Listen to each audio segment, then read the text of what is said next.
দেবগণ, নরগণ আর রাক্ষসগণ, এই তিন ধরনের গণ আছে।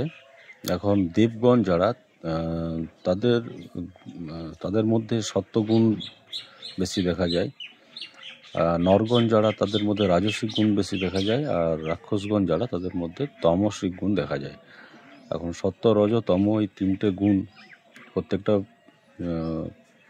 বস্তুর মধ্যেই রয়েছে। প্রত্যেকটা জগৎটাই তৈরি হয়েছে এই তিনটে গুণ দিয়ে, সত্ত্ব, রজ, তম। তো যে গণ আছে, তিনটে গণ বললাম। দেবগণের মানুষদের মধ্যে দেখা যায় সত্ত্বগুণ বেশি, কারণ হচ্ছে এরা সাত্ত্বিকভাবে থাকতে পছন্দ করে।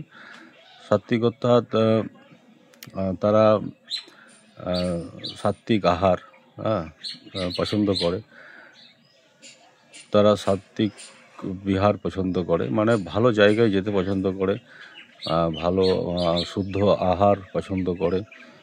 তাদের মধ্যে আধ্যাত্মিকতা অনেক বেশি থাকে। তারা আধ্যাত্মিকতা বলতে তারা ধর্ম অনুসরণ করে চলতে পছন্দ করে। তো তাদের মধ্যে এই গুণগুলো থাকে। আর রাক্ষসগণ যেহেতু তামসিক ভাব বেশি, তো তামসিক মানে এদের মধ্যে তম ভাব, অর্থাৎ খাওয়া দাওয়ার অনিয়ন্ত্রিত খাওয়া দাওয়া, ফুড যে রাস্তাতে যে ধারে হোটেলে, রেস্টুরেন্টে এই ধরনের খাবার পছন্দ করে, আমিষ দ্রব্য পছন্দ করে। তারপরে আরও বেশি বেড়ে গেলে তখন বিভিন্ন রকম নেশা বস্তু এগুলো দেখা যায় তাদের মধ্যে। তারা এগুলোতে তারা আনন্দ উপভোগ করে, এবং তাদের অসুবিধাও হয় না, কারণ রাক্ষসগণরা এগুলো সহ্য করতে পারে। রাক্ষসগণ যারা, তাদের টলারেন্স ক্ষমতা অনেক বেশি থাকে, সহজে তাদেরকে প্রভাবিত করে না এই বিষয়গুলো, কারণ গণটাই রাক্ষস।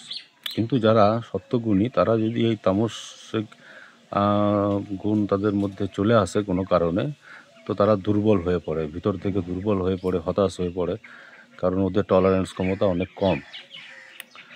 আর নরগণ যারা, তাদের কি হয়, তারা দেখা যায় তাদের মধ্যে হয়তো 6 মাস সে তামসিক ভাবে থাকতে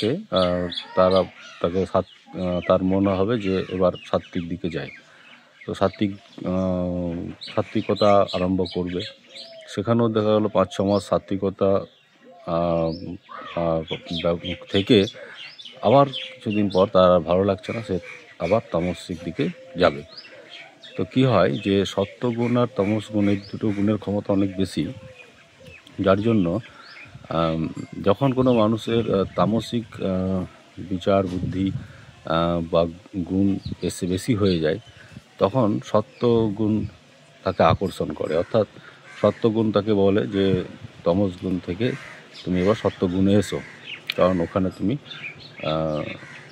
দুঃখ যন্ত্রণা অনেক বেশি পাচ্ছ। ঠিক আবার সত্ত্বগুণে যখন 5-6 মাস থাকার পর তমস গুণ আবার তাকে আকর্ষণ করে, তাকে বলে যে সাত্ত্বিকতা করে অনেক দেখলে কোনো আনন্দ নেই, আমার কাছে এসো, আমি তোমাকে আনন্দ দেবো। তো নরগণ মানুষদের কোনো না কোনো তমগুণ একটা না একটা থাকা ভালো, তাহলে এই জিনিসটা ঘটে না। সাত্ত্বিকতা থাকলেও একটা তমগুণ রাখা ভালো, তাহলে তাদের সমস্যা আসবে না। জয় গুরু।